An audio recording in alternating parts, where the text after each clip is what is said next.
This is special topic 2, which addresses the question, what is the ethical role of the teacher? Slide 20. If we go to slide 21, these are the questions that I had shared in the previous PowerPoint.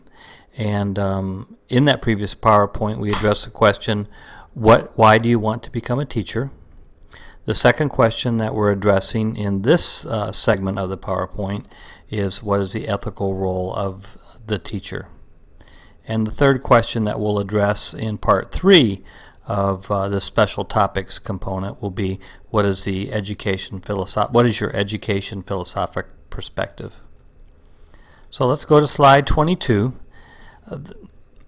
There are 2 links on this slide. The first link provides you with a copy of the 11 Georgia Code of Conduct Standards for Teachers. The second link illustrates the number of cases that are heard in a month by the Professional Service Commission of Georgia. So these 2 slides might be, or these 2 links might be of interest to you. Now if we go on to the next slide, slide 23, you'll see the number of cases, Code of Ethic violations related to teaching in December 2011, and there were 264 cases that were heard. If we go to slide 24, this slide depicts the case number and the standards that were violated and the recommendation of the Professional Standards Commission. Note that often the violations consisted of more than one standard. It's in the middle column. On slide 25, there is more to one side of the ethics coin. One side of the coin represents the Code of Ethics and Education laws. These are very specific don'ts that protect students and teachers. The other side of the coin has to do with what teachers need to do to create an ethical classroom. And we will look at both sides of the ethics coin in this section of the PowerPoint. On slide 26, Ethics in Education, who gives a flip, 2 sides of the coin. Slides 20 through 38 deal with the Georgia Teacher Code of Ethics. It'll be important for you to know the standard number, the standard, and important aspects of the content of each standard. You will not have to know every aspect or every specific fact that's related to the slide, but to know the standard number and to know what standard it relates to will be important. A copy of the standard is also provided in the resource section on Moodle, and we're going to take a few minutes and go through each standard, starting on slide 27. Standard 1 is legal compliance. And this is a very broad standard called basically an umbrella standard that deals with legal compliance of conduct laws that are in place. And basically what this standard ensures is that teachers will follow the laws just like all other citizens. But please read the unethical conduct section and the moral turpitude section of this standard. On slide 28, conduct with students. This deals with a teacher's relationship with children. It's a very important standard. Note that the professional relationship with students exists in and outside the classroom.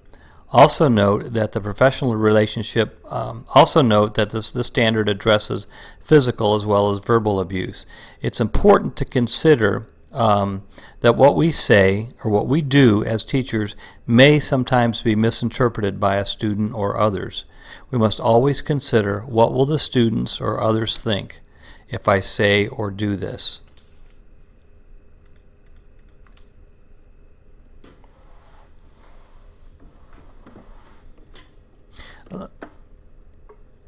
Let me talk a little bit about slide 28, conduct with students.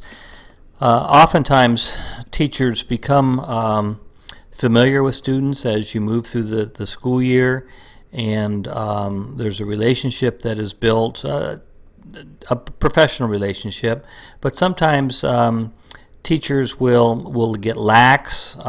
They might say something to a student thinking that they know how the student's going to respond or how they're going to take that expression that a teacher may share. But we never really do know how a teacher or how a student necessarily will respond. So it's very important, especially as you move through the school year, when you're a teacher, to make sure that your communication and that your relationships with students are always on the professional side. It's very easy to get lax and kind of let your guard down, and oftentimes that's when students might misinterpret, or that's when a teacher might say something that might be inappropriate. Slide 29 is a continuation of Standard 2, so please make sure that you're familiar with those important points in Standard 2. On slide 30, Standard 3 deals with alcohol or drugs, and it's not illegal to drink in an establishment outside of school. A teacher's behavior is held to a higher expectation in the community, however. How a teacher acts in an establishment or while drinking can be scrutinized. Teachers must remember that as a role model, they are always on the clock.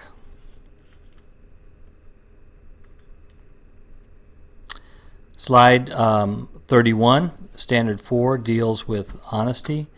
The honesty standard relates to truthfulness.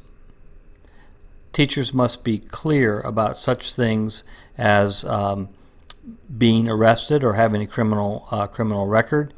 You must make sure that that is shared with whoever hires you. In addition, reasons for absences must not be falsified. If you take a sick day, yet you decide to go shopping or go on a mini vacation, this can violate Standard 4. In all matters in the teaching profession, it's very important to be honest. Slide 32 has to do with Standard 5, public funds and property. Often teachers are entrusted with public funds. This may range from book fair money to money for athletic activities or events. Teachers must know the procedures for keeping public funds, and each school and school district will have a very specific procedure related to how funds and property can be used or should be kept at a particular school site. Slide 33, Standard 6, remunerative conduct. An educator shall maintain integrity with students, colleagues, parents, patrons, or businesses when accepting gifts, gratitudes, favors, and additional compensation. The best practice for Standard 6 is not to accept gifts from anyone. By accepting a gift, you are putting yourself in a position where others may see you as accepting favors. An acceptance of a gift may also inhibit your ability to make decisions, fair decisions, relative to a student that is free from influence. And this relates directly to grading. If you receive a gift from a student and you happen to give that student a good grade, and others perceive that as you're responding to the gift that you were given, then that can be an issue or a problem for you as a teacher. Slide 34, confidential information. Standard 7 is extremely critical. Teachers must be clear on what constitutes confidential information. Information in CUME records, in custody information, free and reduced lunch information, health records, etc. are all confidential. And to be safe, do not share that information about students with others unless the information is needed for decisions that are made within the school and within the context that serves the interest of the student. As a teacher, and even in your work here at Young Harris College, you're going to be exposed to a lot of information that is confidential, and it's very important that that information not be shared. Standard 35, abandonment of contract. Standard 8 deals with leaving a position before the specified contract date. If you leave a position mid-year, you could be in violation of Standard 8. However, if there's a need for you to leave a position and you have spoken with the principal well in advance, often a principal or district administrator will work with you to help you transition from that position. Standard 8 says, however, you can't just quit and leave your position without violating the standard. There are many things related to students that a principal must consider if a teacher is considering leaving the school. So for the student's sake, it's really important that Standard 8 be followed. Slide 36, Standard 9, required reports. A teacher is obligated to file reports on such things as child abuse. Each school will have a protocol on how the report should be filed. Often a teacher will work with a guidance counselor or with an administrator if a report needs to be filed.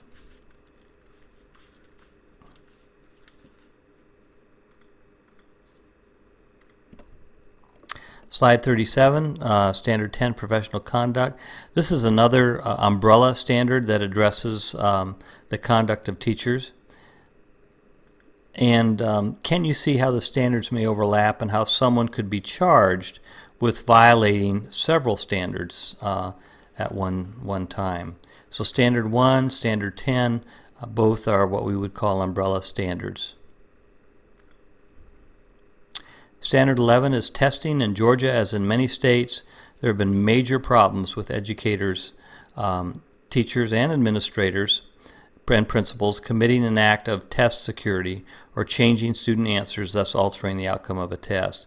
Extremely important that teachers are aware of the testing protocols and clear on the role of the teacher in testing situations.